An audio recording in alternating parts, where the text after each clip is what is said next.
Well, hello and welcome to another episode of Around the World in 80 Stays. I'm your host, Sean Keane. Today, we have a special guest, my main man, Eric Jensen. I'm going to have him introduce himself and where he studied. Yeah, thanks for having me on, Sean. So yeah, as he said, my name's Eric Jensen. I'm a junior here at the university.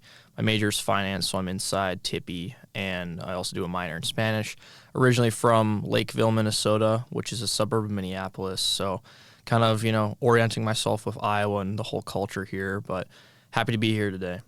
Glad to have you on. So I brought Eric on today because Eric has kind of a, not unique, but just a unique in the guest that we've had experience when it comes to studying abroad. So Eric, I want for you to just tell us, one, why you started studying or why you wanted to study abroad, shall we say that, and then how you were able to do it based on the schedules and the classes and the timings that you had available to you within your major.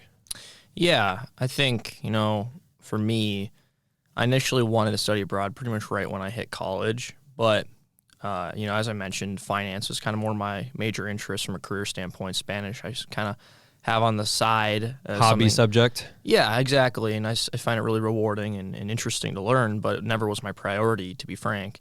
And so I had to make sure I had my priorities set up first when I got to school. But, for some background in Spanish, there was lots of experiences I had before college that kind of gave me that positive reinforcement of, this is a really rewarding thing to do. I worked at a landscaping store in high school, summer job, where I had opportunities with coworkers and customers who, either didn't speak Spanish or didn't speak English or spoke, very little English. And there's actually times on the job where I was able to utilize my Spanish and seeing those people's faces light up and being able to help them was a really rewarding experience. So that was one of my main catalysts to wanting to continue the language. And I thought, what if I could do that? But every interaction I have every single day is like that.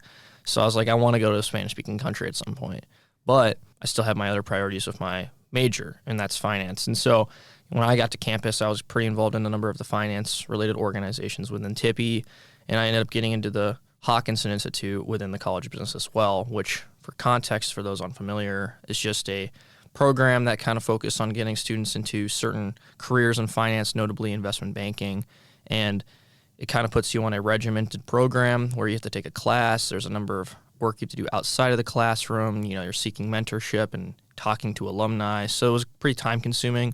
Quite rigorous, yeah. Yes, but, for me and for certain students who are really interested in it, it's absolutely, the right path if you're up for it. But because of that, full semesters abroad weren't necessarily feasible, I guess, for me, at least through the first 2-3 years, even in college. And summers as well, not so much, just because a lot of the times with this program, you need to have an internship before another internship to kind of get you prepared. It's sort of like a progression thing. And so I know that you did the Valladolid program over the summer in Spain, and I was that sounds like a great program. Unfortunately, the timing just doesn't work for me. And for some other personal reasons as well, semester didn't make as much sense for me. And so when I was exploring for things, there's a program in Alicante through USAC, which is what I ended up doing for my study abroad, which was over winter break. And it just seemed to really fit my schedule. And so for me, yeah, I guess it's just considering all of my, extracurriculars and, my, internship goals and things like that I had at the top of my priority list. This program that I was able to find really did mesh well with kind of what I wanted to get out of college.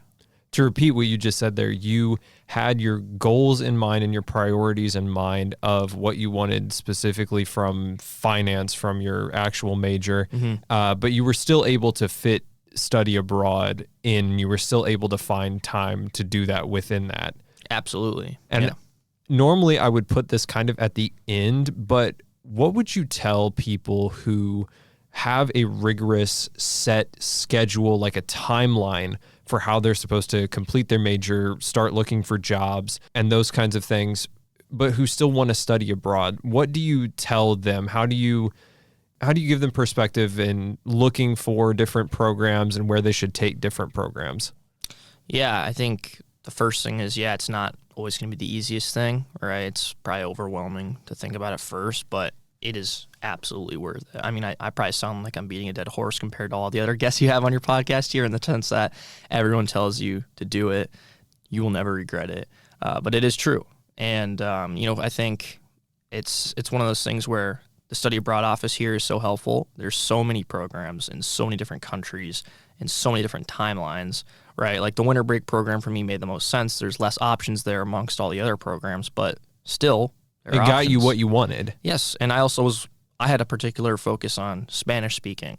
So yet there was still a program there in a smaller known Spanish city called Alicante. It wasn't, Barcelona, it wasn't Madrid, but I actually was open to that because I'm like, I can still go to Madrid, I can still go to Barcelona when I'm traveling, but let me go to some smaller town where it's like a very unique culture, Spanish only speaking, not as much tourism, So there are tons of these hidden gems. I think if you're just open-minded, you don't have to go to the spot that everyone has been to. You don't have to go to Florence or whatever. You know what I mean? And there's so many different timelines as well. And, like I said, you learn so much as a person yourself. I think, I've also heard it just from different employers, alumni, et cetera. They actually sometimes really can view favorably a candidate who has studied abroad as opposed to one who is not, because, you're more adaptable.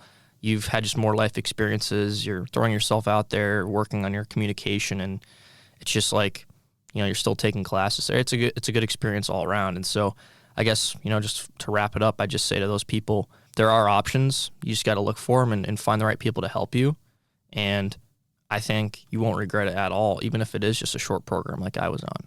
And sometimes thinking outside of the box or thinking smaller can actually give you exactly what you need, because like you said, you can go to Madrid and Barcelona and do all these other things. And yeah, there's tons of programs out for them, but maybe what is being offered within the winter ones, the ones that isn't so well known or as flashy, is actually going to give you what you need. Because before you said it, I was just thinking about, especially in terms of the career field that you want to go into, that adaptability and being able to quickly go into a place that doesn't have a lot of support or support for you in terms of language, in terms of comfortability, and seeing what you do in those instances. Those can be really big. And to be able to tell future employers that, or to show future employers that, I think showing is even bigger than telling in that instance.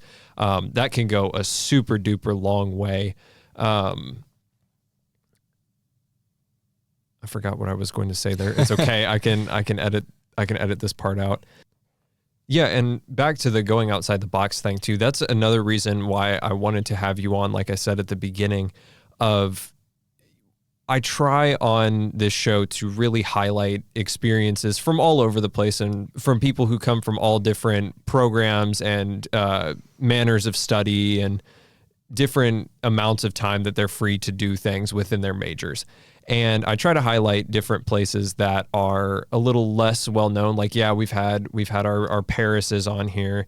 We've had multiple Spanish locations now. We've had somewhere like Rome and Tokyo, but not to say those are any less, but the adaptability that comes sometimes from these other well-known places will just be really big for you. So I want to start too with, this was the first time you went out of the country. Mm-hmm. What was the thought process like for you as you were preparing to take this on, go on this program, take this big step?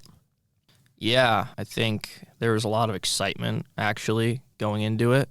I mean, some nerves, of course, but I was really excited. I think I was feeling relatively equipped. I guess, I thought the one thing that I probably was more nervous about was how good will my Spanish be? Will I actually be able to converse with people there or not? And, I'll have a couple stories on that later if you're curious. But I think that was my mindset going in. And when I got there, it totally was the transition actually was easier than I thought it would be, if I'm being frank. Sure, yeah, there was a little bit of initial culture shock, but nothing that was too crazy for me. And I really did I'd say, get my groove within maybe 4-ish days.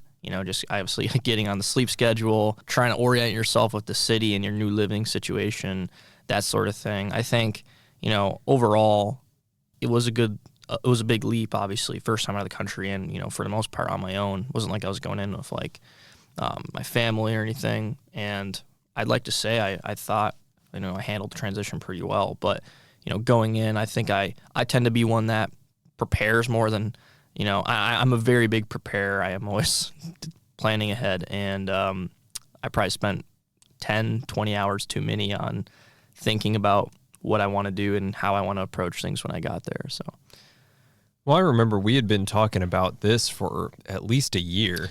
yes. You doing this for at least a year. You were already looking at different spots to go to and asking all the right questions and doing those kinds of things. So I do applaud you for that. On that like initial culture shock, did it hit you in the same way that it hit me? Because when I went to Spain to do the Iowa Hispanic Institute, that was my first time really being outside the country, because to that point I'd only ever been to the UK, and it was with my dad, and so that was easy because my dad's there, and also everyone's speaking English. And then I've been to Canada. None of those really count. That didn't happen. And I thought, oh yeah, I'll be prepared enough. Like I've had enough-ish experience going outside of the country. And then we land in Madrid, and I get off the plane, and I'm like, oh wow, this is going to take a minute. Did you have that just whoa moment? Yeah, so it's funny you bring that up. I mean, when I got off the train at the airport in Madrid, I was like, okay, I'm feeling good. All right. But then I got to the Chamartín train station in Madrid, which I was going to take a train from Madrid to Alicante, which is my program site. And just like, welcome to Spain. You just flew 9 hours. You have no sleep. Let's navigate the train station all the way across the country. Yes, and this isn't just like your normal Chicago or Minneapolis light rail or whatever. This is like Chamartín, baby. There are genuinely, literally levels to it, like 3-4 levels, and it's also currently under construction, or at least it seems like it's been like that for a while. So As it was a year and a half ago when I was there. Yep. So that just was the cherry on top. And so I'm sitting there, and it's literally just crowds and crowds of people, and I'm just like trying to understand where I need to go. And like you said, I just got off a 9-hour flight, somewhat jet lagged already, and I just had no choice but to like go up to different people, whether it was like, the service desk or just some random person, and start like trying to ask for directions. And like that would get me, another, to the next step. Oh, up one level. Okay, now I'm on this level. Where do I go now? I ended up going down like one corridor that ended up being completely wrong. Like I asked this person, he's like, no, you got to go back. So that was like a weird experience. That kind of hit me at first, like what is going on? But people were generally pretty helpful. I was able to, muster up enough Spanish on the jet lag to get my questions across. And then I finally was able to find my train like port or spot where it was taking off. And once I was on the train, it was pretty smooth sailing from there, I'd say. I will tell you, after a good amount of traveling done on my end, the train and bus platform anxiety of making sure you're on the right train at the right time in the right spot, that never goes away. I can know what the platform things are saying. I can know what the station is saying. I can be there an hour before, 5 minutes before. I could be sitting in my ticketed seat, and I will still have this anxiety of, am I on the right train or bus? That does not go away, at least for me. Mm-hmm. No, you're totally right. And like, I had that kind of anxiety every single time. And then there was one time actually where like they did change the platform that the train was going to be coming in on. And I guess since I was being so paranoid about it, I was able to flag it pretty quickly. But like, that's the whole reason I was doing it. It was like, oh, is this going to be, actually where it lands? But, you're totally right. It's just like, it's such a different, way to get around than what we're used to here, where you can just hop in your car and find somewhere to park. Yeah, it's not like you can just Uber to Alicante or anything. And I'm sure the university has rules against renting a car. And besides, it'd probably be a stick. So if you can't drive a stick, you're kind of out of luck. Yeah, have not learned that yet. So so you'd be out of luck. But now that you've gotten to Alicante, let's talk about just kind of the living situation and then the class situation that you were in. What were those like? Yeah, so I lived in a shared student apartment with some other students on the program. And it was actually a really, really convenient location. Alicante is more of a, close quarters, city. Like there's still 350,000 people that live there. And for reference, it's southeast coast of Spain. Correct, right on the Mediterranean Sea. So you have some of that coastal kind of weather and et cetera. But we're living in this shared student apartment that's on like the 4th floor of a building right in the center of the city. So it was very convenient to walk around right next to the tram as well, like the underground tram metro. And so, my living situation really couldn't complain, to be honest with you. I guess if anything, the one thing that kind of, was a shocker to me, or not a shocker, but was a little annoying, was it's not customary to have dryers there, as I'm sure you're well aware from your time. So you have a small washer bowl that you can wash your clothes in, but then you're expected to hang dry your clothes. And I was like, okay, fine. If I may interject on Yes. that, with the no dryer situation in Spain, normally when I was there, that was not a problem all the way up until it very much became a problem. So my whole stay with my host family in Valladolid and everything, it was great. And I was around for a little bit before my family came to visit me for a week. And I am in the Airbnb that my family had gotten in Madrid, and they're coming in the next morning. I'm just kind of holding down the fort. And 2 of the people from my program, they were leaving the next morning. They were like, hey, can we crash at your place? I said, that's perfectly fine. It'll be whatever. It's late at night. They're like, can we use the shower? I said, yeah, have at it. And I'm walking around and I see that the water is leaking underneath the door. And I was like, hey, like, do you see this? And she was like, no, what's going on? And we open up and the bathroom had just like completely flooded. She had no idea because it was all like, the shower was all closed off, but the bathroom had completely flooded. It was starting to flood into the Airbnb. I'm like, oh, no. We can't do this. Like, my family's coming tomorrow. The owner person is going to come to like meet my family and all that kind of stuff. Just explain the rules. This cannot be happening. And we couldn't stop the water. We just couldn't stop the water. We got all the linens we could find, finally got it all stopped. My parents and my family are on the plane at this point, and they have all the contact information for the Airbnb. So I can't do anything. I have no idea.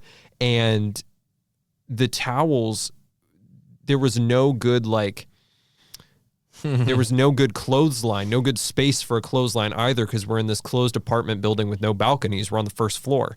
And so the whole week we were just praying that we could get the linens dry, sticking them in front of fans, sticking them outside. But we used all of the linens, cleaning up the shower flooding right before my family got there. I was like, please, I will even give up you guys not having air conditioning just so that we can have a dryer. Because that was crazy. That is brutal. And, I guess for also, you were there in the summer, I was in the winter. So, like, air conditioning, wasn't really a problem for me. In fact, it was actually a little bit warmer there. I was in the 50s, sometimes leaking into the 60s in Alicante, as opposed to the miserable sub-20 snow that we had here, as I was kind of tracking and texting people when I was in Spain. But, so no worries about AC. But, yeah, we had this, like, small washer bowl. And so when I'd hang my clothes to dry, we had this, balcony patio area and we're on the 4th floor, right? And what I kind of learned within the first week or two was there are other people living in this apartment complex that are not study abroad students, just ordinary Spanish citizens, and very, nice people, but they do cook in their kitchens, as normal people do, and they do open the windows to their kitchens, I guess, to probably let those cooking aromas and stuff waft out in the air. But then those smells rise and permeated into my damp clothes as they were drying. So I'd wake up in the morning, I'd go and I'd grab my clothes, and Your quarter zip smells like paella. yes, and ham. And that particularly annoyed me, I will admit. I'm sure you were an absolute hit with the local dogs of Alicante. Oh, man, they were running after me. It was like I was getting chased in a movie by some dogs. No, I'm just kidding. But it was that was a kind of a unique thing, something I would never have expected, and kind of had to work myself around. But otherwise, it was a good experience. Really, it was. Homestays or host families in the winter program, at least in Alicante, is not an option, and that's their kind of rationale. There is one. A lot of people are traveling into Alicante to visit family during that time because it's the holidays, and then 2. a lot of people themselves are traveling to get somewhere warmer or to visit family themselves. And so I guess they're And it's just so short of time, too. Yes. So their network of host families isn't really feasible during that short period. But we did have, like I said, there's landlords in the city. And I had, my two landlords were Miguel y Amparo, and they were both phenomenal. Didn't speak a lick of English. Still was able to converse with them. Good people. Good experience overall. So now to talk about your classes. What were your classes like? Because it's just 3 weeks, so you got to get in and get out. Yeah. Just one class while I was there, and it was a Spanish culture and civilization class. So I was at like the 3,000 level equivalent to here at Iowa. And it was taught by a professor who was born and raised in Alicante. She's lived here pretty much her whole life, except she, I think, lived in Valencia for some time as well. Her name was Teresa, and she was phenomenal. Genuinely one of my favorite professors I've ever had. She was just like, if I had to paint a picture, she was just like this, grandma figure with, big square glasses and just positive energy every single day. And it was just such a good class. Her knowledge of Spanish history, culture, civilization, just endless. And so, I think the class itself, first of all, as I'm sure you're aware too, was not that difficult, right? It was like a 3-hour class for us, 10 a.m. to 1 p.m., Monday through Friday for the 3 weeks. Because, it's a short period, so it has to be a bit more intensive. We did get a little break during, the middle of the class period where we're on campus. We can go get a coffee, whatever. But the class would be a lot of the just times like very interactive. She's talking about how things are in Spain or how it used to be, but she'd always pause and like ask us, how's that like in America? Or, how does it compare for you guys? And she'd always be asking us questions, genuinely one of the more interactive classes. And it was just me and 5 other students. So, we all pretty much got to know each other. That's kind of a similar dynamic to you and me when we met in Maricel's class here at Iowa. It's like a smaller Spanish classroom where it's super interactive and you get to know everybody. It's a much more refreshing kind of vibe than a big lecture hall, in my opinion. And so, we learned all about like the Spanish political system and all the autonomous communities. We learned about all the fiestas and all the kind of culture about that, the gastronomy, the art, the history of it, right? But like who conquered the Iberian Peninsula during what time periods, Franco's dictatorship, and it was taught all in Spanish. And I was able to understand her, probably 90+%, and it was a really good experience. I think, like one kind of funny story is like I said, she would always be asking us about America, right? So one day we were talking about kind of unique innovations or inventions in Spain, right? Just like different things that they have that are unique that, they think that other countries don't have as often. Like for them, obviously ham is so popular. So they have like this, I forget what the name is now because I think I learned it in Spanish, but I don't even know if I ever learned the translation in English. But it's like a stand where they put the big ham leg on so that they can cut the meat off. It's like a butcher kind of tool. You know what I'm talking about. Yeah, what did they call that? I forget what it's called, but like that's just an example of... It does have a specific name. Yes. I'm sure I could look it up. It's bothering me that I can't remember, but that's like an example of a specific Spanish kind of invention, right? So then she was asking us Spanish inventions ourselves from American inventions and stuff like that, or like unique things to America. And like one of the other students in my class mentioned like garbage disposal and was explaining what that is, and our Spanish professor was like, "Oh, really?" Like I think she was familiar with it, but she was interested. But then I mentioned... Low-key, pulling out garbage disposal as your first one for uniquely American inventions is an interesting play. Yeah. I respect it, but that's an interesting play. Fair enough. But you know what I pulled? I said crock pot. Oh. And our professor Teresa, was infatuated with it. Genuinely. I was explaining to her, you plug it in, low temp, long cooking duration. I was like, my mom would, put together something 8 in the morning. She'd go to work. We'd all go to school. We'd get home, crock pot meal ready to go. And, my professor was like, ooh, she was really, really interested in it. You ever wanted to put a beef shank in a cannonball and just let her go? Yep. Or just cook up some stew with whatever leftovers you got in the fridge. So I thought that was somewhat uniquely American, and she was really into that. So, like, I think that just kind of paints a picture that the class was always interactive, always seeking our feedback. And yeah, like I said, the work was pretty minimal. I had maybe 2-3 hours max of work I had to do outside of class per week. And it was usually just related to like one presentation or one paper, But like genuinely, I learned so much about Spanish culture and civilization when I was there. I feel like that's a class where I wouldn't have necessarily gotten the same experience if I took it here domestically, Like, no shade at all to the professors here at Iowa because they're all great. But I'm just saying you can't beat someone who's lived there and still has lived there their whole life. You know what I mean? Like, and while you're living amongst it too, because there were literally like that ham stand. I can't remember the name of it. It's kind of annoying me.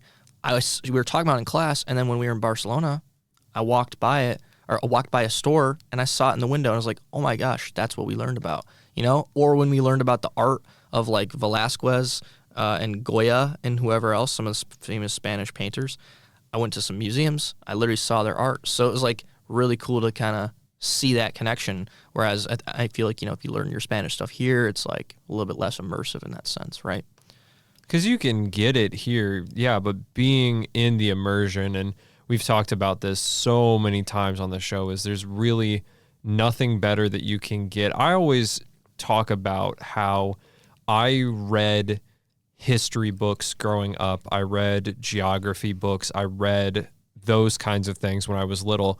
And yeah, I knew so much about these things that I was learning about, but to be able to live and walk in the places that I had read about for so long, I learned so much more from being able to do that, and that became so much more rewarding than reading them in a book. Yeah, was I still content and did they still intrigue me? But it just opened up so much more to be able to walk amongst what I had read about. Exactly. So with your classes, did you obviously had an amazing experience with them. Did you have any anxieties about, what might the class be like? It's not that you haven't taken a class in Spanish before, but this is kind of a whole new deal. And like you said, you're in their house now. Or did you find that as soon as you got going, all that anxiety just kind of went out the door and you were ready to go? Yeah, I mean, when you're looking at like the class registration on the website and you're even reading the syllabus that they provide, and it's like classes are intensive. It's only 3 weeks, 10 a.m. to 1 p.m. every day, et cetera, et cetera, et cetera. On paper, you think, okay, yeah, this is going to be a bit tough. Like, this is going to really push me beyond what I've even had here. And I kind of like, was coming in with that mindset, I'd say. But I also had some context from friends such as you or a couple others who had already been in Spain. And, they're like, yeah, the classes, they're really not that bad. Like, they're obviously like very enjoyable in the moment, but he's like, they're not that bad in terms of schoolwork. And, like, it's pretty old fashioned. Like, it's just like paper, notebook, It's definitely a switch up from what we're used to here at Iowa, right? With, Canvas and everything like that. But I got there, and on day one, I essentially knew, okay, this professor is awesome, and this class is going to be awesome, and it's probably not going to be that much work. And I was right. And all the anxiety just se fue. Essentially, yeah. But, I imagine it could depend on the course you're taking, right? Like, it's just with my experience in particular, I guess I've been speaking Spanish for a number of years now and taking a number of courses. I guess I felt, prepared, but from everything I've heard of people I have spoken with at Study Abroad, they really, I don't think have ever had any gripes with their classes for the most part. But of course, it depends on your professor, it depends on the class. It's the same thing as here. The class syllabus is going to make the class sound way scarier than it actually ends up being. So very rarely have I seen or heard stories of like, study abroad classes were actually so intensive or so scary. Like, they got to put it on there legally to put it on there, but they're not going to make you have a bad time. Exactly. So let's transition away from school and just talk about living and being in Spain, because it's your first time out of the country. It's your first time in Spain. What did you think about being in Alicante? What was life like in Alicante? Yeah, I really loved it, to be honest with you. Kind of going back to what we were talking about earlier, like everyone always buzzes about Barcelona and Madrid and, those big cities. And yeah, I was like, okay, sure. But actually was kind of an anecdote I remember you talking about, and I've heard about people, is like there's so much tourism in those cities actually that there's just as much English spoken as Spanish. And that can be, a little annoying if you're trying to really be there to learn Spanish. And so in Alicante, not the case at all. I mean, the standard there is Spanish. I walked into every single restaurant and they just assumed I spoke Spanish essentially. So like I was obligated to have to try to learn the language. But the city of Alicante, really nice. I mean, it's got like very nice, your classic European streets where just like every narrow street there's some cool gelato spot and an Italian restaurant, and like I said, it's like kind of a melting pot. You got Argentinian restaurants, Venezuelan food, Spanish food, Italian food, all of the works really. And then you kind of go closer to the Mediterranean, and boom, there's the beach. Now I was there in January, so pretty not packed, I guess. About as beach as you can do for being January. Yes, but I was able to picture, what it's like when the weather's nicer, and it still was like cool to, even on like a 60-degree day, walk by the beach and just have that type of an aspect. And then, there's other cool things about the city as well. Like they have this large rock structure quite literally next to the city. I wouldn't want to call it like a mountain, but it's like this huge rock structure. But on top of it is one of their more famous kind of landmarks. It's the Santa Barbara Castle. That's what it is in English. But that castle kind of has some history behind it, where it's like used to be a fortress between, when the Christians and the Muslims were fighting over, control of the Iberian Peninsula way back when. And so nowadays it's kind of been preserved more so as like a museum and a landmark. But you can hike up this like huge rock structure. It's like a 20-30 minute hike, nothing too crazy. And you get just the most insane view of the Mediterranean blue sea, like just the most gorgeous blue you'll ever see. The whole city of Alicante, because it's not like skyscrapers, right? It's just like a nice kind of connected, centralized town. And then you can even see the mountains off in the distance. And so for me, it was like really this like hidden gem. The food there is just phenomenal because of the abundance of fresh seafood. I mean, any Spanish restaurant you go to, you're going to be able to find some good stuff, whether that be bass or cod or a seafood paella, which I could talk about forever, by the way. But the food there, just phenomenal. The people, like I said, it was very Spanish, like I said, like when I went up to Madrid and Barcelona, it was a lot more of like a melting pot. I could tell there's a lot of people from other countries, nationalities that tended to live there. Alicante was pretty much Spanish from what I observed. I mean, sure, you had your fair share of diversity, but it was like this place, these are Spaniards, they speak Spanish. And for that reason, I really enjoyed my time there. And happy to expand, I guess, more on my other city travels too, if that's of interest. Well, before we get to that, I'll just ask, because you said you went into restaurants and people assumed you were a Spaniard. What was it like being fronted in Spanish? Because we all go into these interactions thinking we're prepared for that to happen. Yeah. And then when it actually happens, you really have to take a sec, because as much as in Maricel's class, we were being drilled on restaurant etiquette and these quick conversational things, I tell people all the time, I've been taking Spanish for nearly 8 years now, and I've lived in Spain and in Chile and been able to travel around. The scariest thing to me still is ordering in restaurants correctly and being in a restaurant correctly. That to me is still the most frightening thing. Yeah. You're right. And like when I kind of was going in, I was kind of expecting like, oh, they might just even identify me right away as a non-Spaniard and just like opt to speak in English. But I guess, I don't know if it was just I either came across as somewhat Spanish or if they just decided to speak to me in Spanish anyways, but like they never ever really confronted me in English. And so, yeah, it was a bit kind of, I guess, I was a bit apprehensive at the get-go. Like I think the first time I was asked, it was like I kind of froze for like a solid 5 seconds. I'm like looking back at the menu. Okay, all right, what do I say? But, I think just through repetition, I kind of got better. It was also, some of the other students on the program with me really didn't speak any Spanish. And so naturally, I was kind of ordering on their behalf sometimes at restaurants. And so that was added reps just to kind of get better. I think overall, because of that, after about a week, I felt relatively confident. And the other thing that kind of made it more easing was sometimes I would start talking or give my order. If it was like an order at the counter spot too, not necessarily like a sit-down restaurant with a waiter. If I was like an order at the counter spot and I'd start talking about what I want, sometimes the people that were there, if they're on the more friendly end or, conversation in the conversational mood, they'd kind of recognize and be like, okay, this guy's doesn't have a native accent. They'd ask where I'm from, and I'd say, okay, I'm from the United States, and then we kind of get off into a little side tangent. They'd be curious about certain things, and I'd be, we kind of have a little conversation, and that kind of also. Did they know where Minnesota was? Not usually. I had to explain to them that it shares a border of Canada. And then they kind of got an idea. And I also sometimes pulled up a map on my phone to show them. But it was like I said, it's in the center, shares a border of Canada, very cold. That was kind of, the basic, Very cold, yep. Yeah, because, they know New York and Florida and Los Angeles, of course. But, they didn't know Minnesota as well. But, point is, those types of interactions in restaurants with people who are just generally more friendly also really eased the kind of the apprehension, I'd say. And so for me, it was I still every time was a bit ooh, am I going to mess up? Am I going to say the wrong thing? And by the way, there was once or twice where I think I had just a misunderstanding. There was this street vendor that I wanted to, I saw, and it was a very impulsive, okay, I'm going to buy something.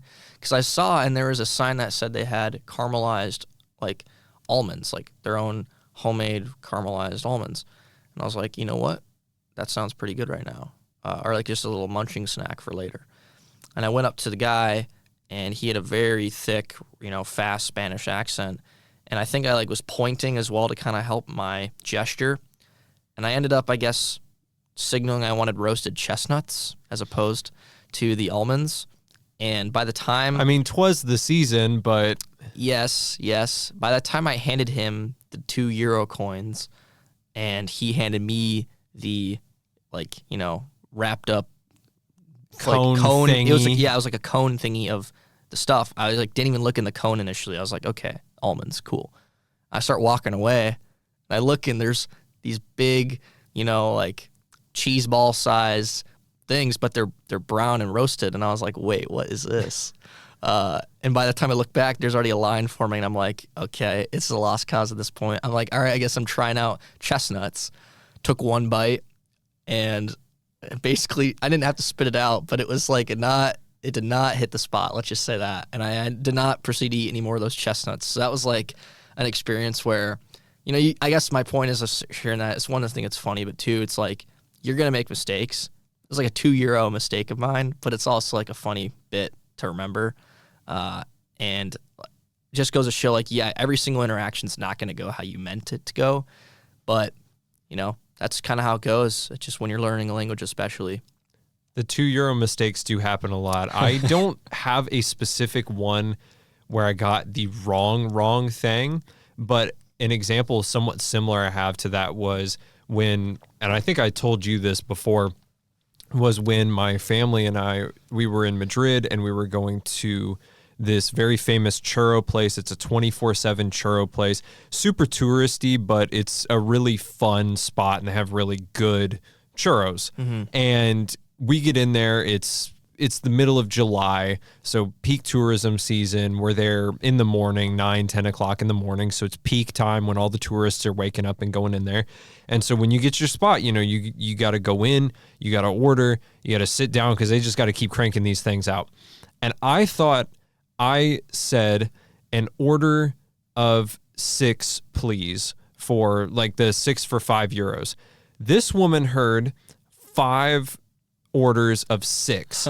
And so we go and we sit down, I pay, I do whatever, because the price didn't look too out of place or anything. Mm-hmm. We sit down, I look at the receipt, I'm oh my God, I just ordered 30 churros, and there's nothing I can do. I can't go back and tell them to stop.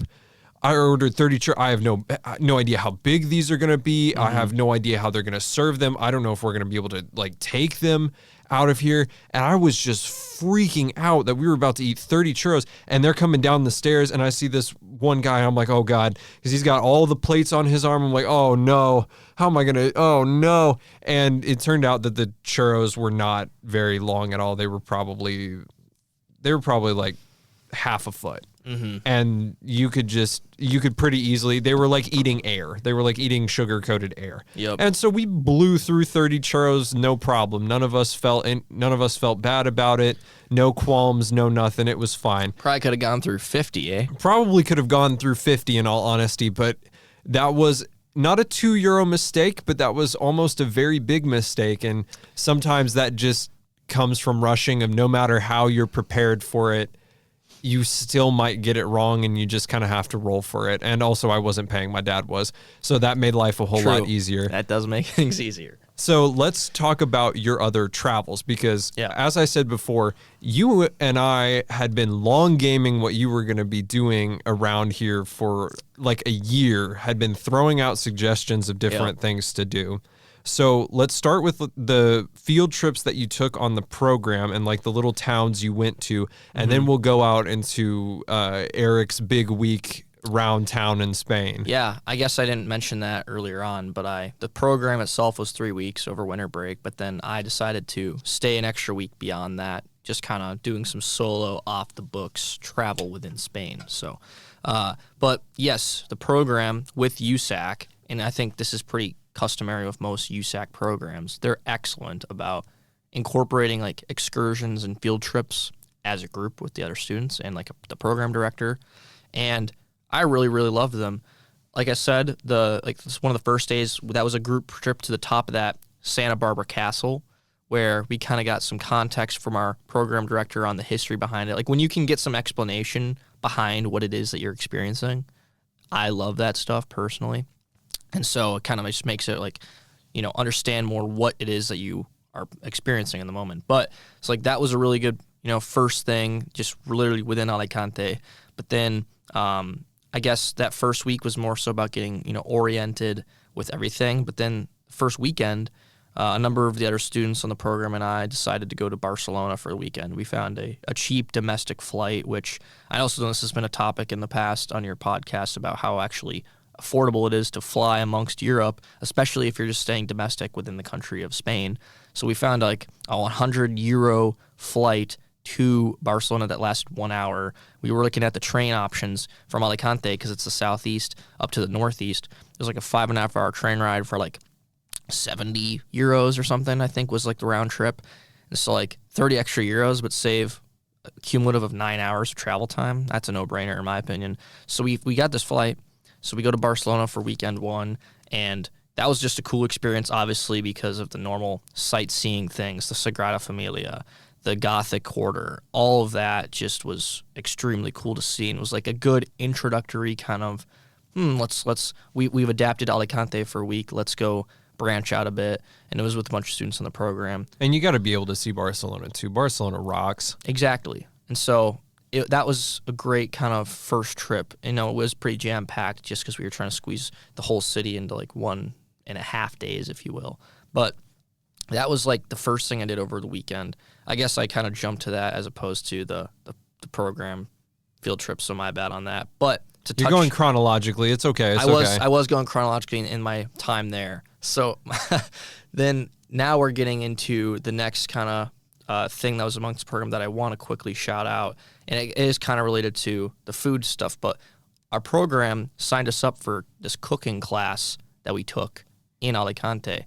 So there's like this Hell's Kitchen type of establishment. I don't remember the name of the place. I could probably find it if I looked through my camera roll, but there's this super nice kitchen, which I learned like some students that study in Alicante for a full semester take like a cooking class there, and like once a week they go and they cook and learn how to cook certain like authentic dishes. Seems super cool, but we just did a 1-day paella cooking class, and we had 2 like fully decked out, full chef uniform Spanish chefs teaching us how to cook our own paella. So like not necessarily a trip, but like part of the program, like an amenity of the program that was super, super cool. Like genuinely, I loved that experience. I'll always remember that. But then we went to Valencia as one of our main kind of 1-day trips, where we took a bus there for 2 hours. And this is the nice thing about the guided aspect of the program. The first half of the day in the morning, we had this guided tour of Valencia that the program arranged. So we had this really nice tour guide who spoke English very well, obviously for the other students, especially that didn't speak Spanish. And so like he was explaining all about Valencia's history and what this building's significance is, you know, the Valencia Cathedral, all of that. Home of the Holy Grail. Exactly. And so we got that kind of experience, and then they gave us like a 2-hour break during the midday for like lunch, kind of explore on your own, so we were able to get some food, etc. And then you go back, and we went as a group to the City of Arts and Sciences District, which is probably one of, if not the most cool places I've ever been. Also, I'm very biased because I'm a Star Wars fan, and for those who know, the show Andor did some filming there, so like that just was all up my alley. But it's like, such a neat place. If you ever get the chance to go to Valencia, you've got to go there. It's so different from anywhere that you've ever been before, and it's so beautiful. It's so insane. And as part of the program, you know, we got tickets to some of the things to do there. So they have top quality museums as well, on top of strange architecture. Yes, they have the Oceanographic Aquarium, which is actually the largest aquarium in the Europe continent, believe it or not. I don't know if you knew that. But I did not know that. it's the largest aquarium, and it's like this kind of park. It's a pricier ticket, but you know, the program was covering the ticket, or maybe that's what we paid for on our initial fee. Free-cluded is the term. Yes, that's a good way to put it. But like we saw beluga whales and sharks, and like there was like this tunnel where you walked through, and like the whole like above and around you was aquarium. Like it just was glass that separated you from this like huge aquarium. It was a pretty cool experience, and just seeing like they bisected the aquariums into like different like oceans. Like there was like a Atlantic aquarium where it was like all this fish and marine life that you would see in the Atlantic, and then there's one about the Mediterranean and the Arctic Ocean.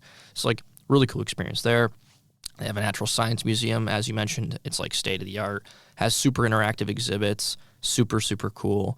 And so that was part of the program as well. And then that kind of wrapped up that part. But like once again, being like having the guided aspect of that was super cool. Pretty jam packed into one day. Like, you know, if you're really just trying to see Valencia, you ideally probably want another day or two to, as some breathing room. I only saw Valencia in one day, and I really would have liked to have seen more of it over multiple days. Yeah. But that was a great experience. And then the other main trip we went on as a program was to Guadalest, which you know about obviously a bit because this was on my radar. I put it on your radar this well was in a advance. day one thing. As soon as he told me he was going here, he was like, yo, you have got to see this place that I've found. Because I was just looking at the Alicante program and saw that they go to this place called Guadalest every single time. Well, Guadalest, for some context, is technically its own municipality. It's like this small town or, you know, collection of villages, but it's in the Spanish countryside. Like we had to take a 1-hour bus ride to it from Alicante. Is it still in the Valencian autonomous community, or is it in La Mancha? It's in the Valencian autonomous community, or like the Alicante province. But we had to take a 1-hour bus ride there, and our program director kind of gave some notice in advance, like, you know, it's a windy, hilly type of commute. Like if you guys want to take some, you know, motion sickness, like medicine or something, I recommend doing so. And he was right. It was one of those types of drives where like it's scenic, but it's bumpy and it's windy and turny, and you're in a bus. But, you know, we got there, and it's this huge Spanish countryside with just like large mountains. And there's this old abandoned fortress castle that's up in the mountains that only has one entry point. That's why it was such like a good fortress. One entry point through the rock. And once again, it was related to when the Christians and the Muslims were fighting for conquest and control of the Iberian Peninsula way back when. But that was the kind of village and castle part of it. So when you're amongst that, you can kind of like, there are little restaurants, there are little like, you know, gift shops, and there are people that live there, quite literally. It's like 200 people that live in this village. But then you kind of go up to the top, and you have genuinely the most spectacular view I've ever seen. Now, granted, I've only been to one country outside of the United States thus far. I mean, I've seen pictures. It's some incredible views. I sent pictures. So, like, there is, if you look to your south, there is the Mediterranean Sea way off in the distance. So you can see the blue Mediterranean. You look to your north and your west and your east, there are different spaced out villages that are all kind of farming villages. So they kind of like, I'm forgetting the term now, but because it's in like a valley of mountains, they kind of have to tier their farmland to make sure that the water runway kind of filters down, because there's also not much rain in the south part of the country. It's a very dry climate. So in order to conserve water, they kind of have this really unique kind of engineering of collecting water and whatnot. And it's super cool how they do it. But just so much greenery, so much breathtaking views. There's like this aqua blue reservoir with a dam down there too. So it's not like a natural lake, but it still looks real nice. I'll tell you, like it's just a nice sight for the sore eyes. And you could just sit there and and you are a knower of lakes, being from Minnesota, of course. Exactly, land of 10,000 plus. So you're exactly right. And so, it was just one of those things where you could sit there if you're alone and, just take it all in. It was like super quiet as well. It's not like, the bustling sounds of an urban Madrid street or something, It was just phenomenal. Genuinely one of the cooler hidden gems of Spain that I possibly could see in the entire country. Obviously, I'm a bit biased, but such a cool experience. And like, once again, I think that's a thing you wouldn't necessarily get access to without the program, because it's like I said, the commute there was this arranged bus by our program, very non-traditional commute. If you were going there on your own like rental car, it would have been a journey. Let's just say that. So that was a super cool experience. Like getting there on my own would have been hard logistics. Let's just say that. But that was another guided program trip. That I think kind of encapsulates what the program had as directed. It was only 3 weeks, of course. But then I also went to a couple smaller towns on the southeastern coast. One was called Villajoyosa, and another one was called Altea, which are just these cute little towns with their own unique vibe. Altea kind of has some Greece vibes in the sense that every single house is whitewashed. So it has just that uniformed look. And it also kind of is built on the slope of, like a hill or mountain in a sense. Mountain's an extreme term, a hill. And so you kind of start down at the beach, which is what I did. You make your way through those narrow, windy streets of the town. You're taking in all the cool little whitewashed houses and stuff. You get to the top, and there's this little plaza area with like a blue domed cathedral. That's kind of one of the unique things about the town. And you look back, and you can kind of look at all the houses, the whitewashed houses beneath you, and into the Mediterranean Sea. Super cool vibe. So like, it's like totally a half-day, day trip type of town. There's not a ton to do there, but like just super beautiful. And then Villajoyosa as well is just kind of its own unique thing. It has a ton of very vibrant, different colored houses because it's a fishing town. And back in the day, they stole all the color from Altea. I guess so. Yes, very distinct. You're right. So like back in the day, I guess when fishermen would go out to the sea and get fish, they would have all the houses brightly colored as a way for the fishermen to easily find the town. And then it just kind of gives its own distinct look. And it's also home to the Valor Chocolate Museum, which is kind of I guess from what I've gathered, a competitor to San Ginés, which is the Madrid churro and chocolate spot he was just speaking of earlier. But that's a whole different story right there. If we got into the chocolate business, I mean, we could talk about that forever. But, Villajoyosa and Altea, really cool just spots to hit up and see as well. And then, in my week beyond, I went back to Valencia, and then I went to Madrid. So I spent like 2.5 days in Valencia and then like 3 days in Madrid.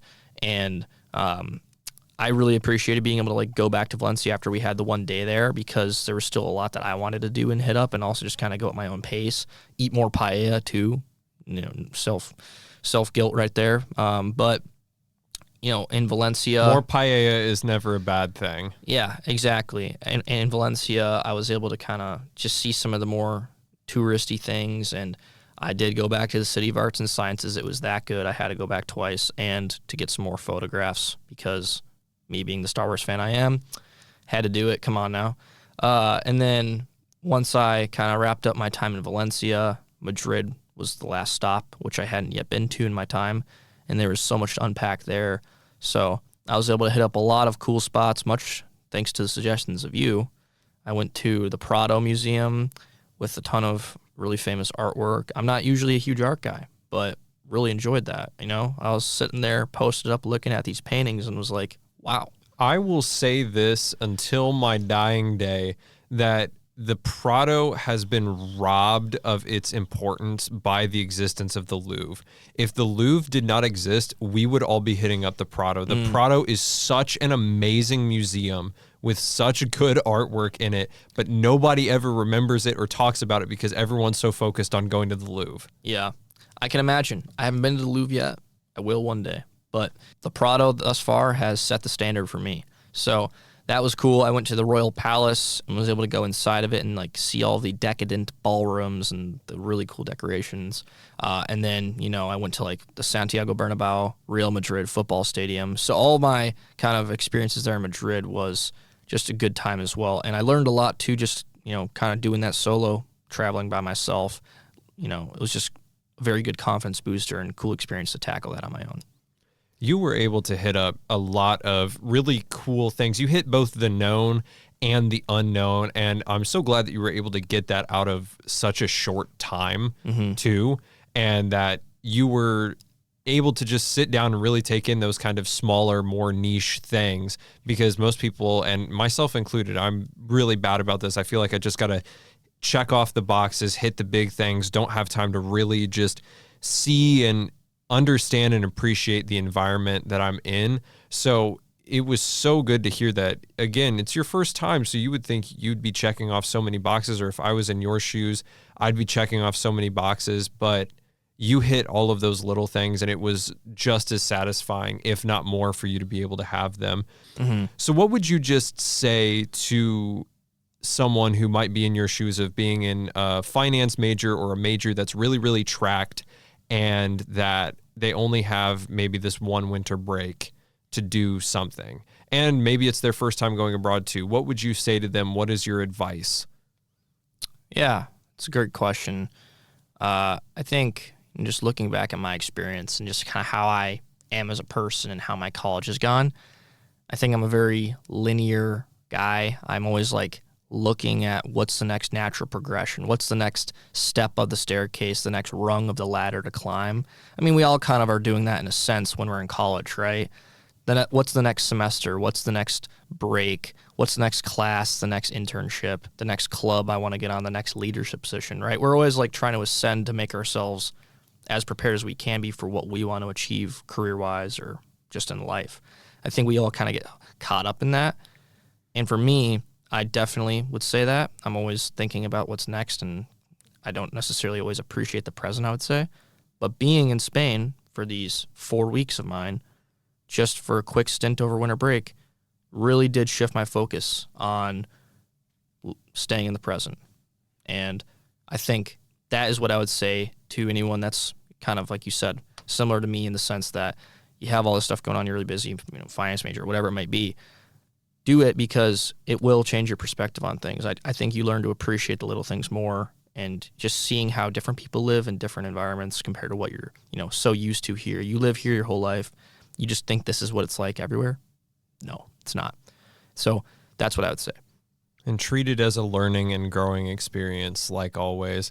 So Eric, I am so glad that you were able to come on and talk to us about this again with your unique situation, your unique program. I'm going to be honest, I was like, Spain again, but there's so many amazing dimensions to Spain and so many great places to go within there, and being able to hear your stories in Alicante. I was never able to go to Alicante. I would love to be able to go to Alicante, to be able to go to that side of Spain. I am so thankful for you coming on and sharing and being a really unique voice with what we have. So talk to us now. Just what is Eric Jensen doing right now? What is he a part of? What would he like for all of us to know?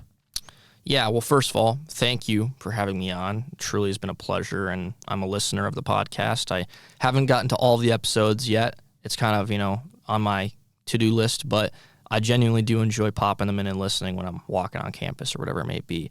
But yeah, now, like I said, I'm a junior here. I am involved in a couple of the, finance organizations still on campus, namely the Hawkinson Institute and the Hawk Trade, which is the investment club here on campus. I'm heavily involved in both of those. So I guess, if any listeners are out there interested in that, I'm always open to being reached out to. You could, just find my email, or I guess maybe reach out to Sean and he can connect you. But Hawkinson's a program that really helps people put into finance careers. You don't even have to major in finance to get into Hawkinson. You can you can just be a major in any area of the college and have a demonstrated interest in finance and the markets. And Hawk Trade is also great, in my opinion, to learn about investing because everyone's going to be making money. Everyone wants to save money and invest money so that they can retire at a good age, so that you can go and travel Europe, for example, right? And so I think everyone has to learn investing. It's a life skill. It's a skill that's not taught as much, unfortunately, especially if you're not exposed to like the finance classes here at Iowa. And so we do have all majors in our club as well. It's very laid back. You can show up and learn about investing. So I guess that's just my, quick little plugs on the two main groups I'm a part of here on campus. But yeah, otherwise, I'm just here chugging along with the classes. Just wrapped up the Spanish minor. I'm just looking ahead to, the rest of college I have here. So once again, Sean, I appreciate you having me on, and it's been a real pleasure. One final question for you, and I appreciate it about the investment tips. If you need any investment tips, hit my boy Eric Jensen up. No, what is the one song that defined your study abroad experience? Give me that before we go. Yeah, this is a unique question. I noticed you do that with, I think, most of your episodes here, at least if not all of them. I do it with all of them. That's right, yes. And so I had to put a little bit of thought into this, and here's my answer. It's Extreme Ways by Moby, which, for those that are not familiar as well, that's the theme song for the Jason Bourne films. And I've actually had some ongoing debates with Sean about the Jason Bourne films versus the James Bond films and which are better. I'm on the Bourne side. And I'm on the Bond side. Yep. So we've gone down some rabbit holes there. But the reason I say that is in those movies of Jason Bourne, he's like, he just came out of amnesia and he's just figuring out what the hell's going on. Oh, sorry for my language there, but he's figuring out what's going on. He's like getting chased by the CIA. He doesn't know what his life is, and he's navigating all these European cities. It's always in Europe, right? Essentially, a lot of the movies are. And he's kind of figuring it out on the fly, navigating train stations and going through like flea markets and stuff. I'd say in a sense, I related to that, except I don't think I was being chased by the CIA. At least I hope I wasn't, like he was. But like I was navigating everything on the fly, just figuring it out, and ended up doing it. And I do think I listened to Extreme Ways quite a few times through my headphones when I was in Spain. So that's what I'd say is the song that defined my experience. Usually I have admittedly dry commentary when it comes to people's song choices. Not that I don't like them, but they all carry kind of the same theme usually. Mm-hmm. Yours carries the same theme, but I think that is the most distinct / unique take I have ever seen on that, because I understand the logic completely. Yeah. But the Jason Bourne theme song being that for you, it's fire. Is so, and it is so good. It is so good and so unique. So now I'm going to hear that and just be like, oh man, it's going to be like me first time in Spain all over again and Eric's first time in Spain all over again. But this is why I do this, is so I can get those funny perspectives on those songs and these experiences, because you never know what you're going to get. So Eric Jensen, thank you so much. This has been amazing. Thank you for being on. And for all my listeners, we will see you wherever and whenever in the world next time. Thank you for listening.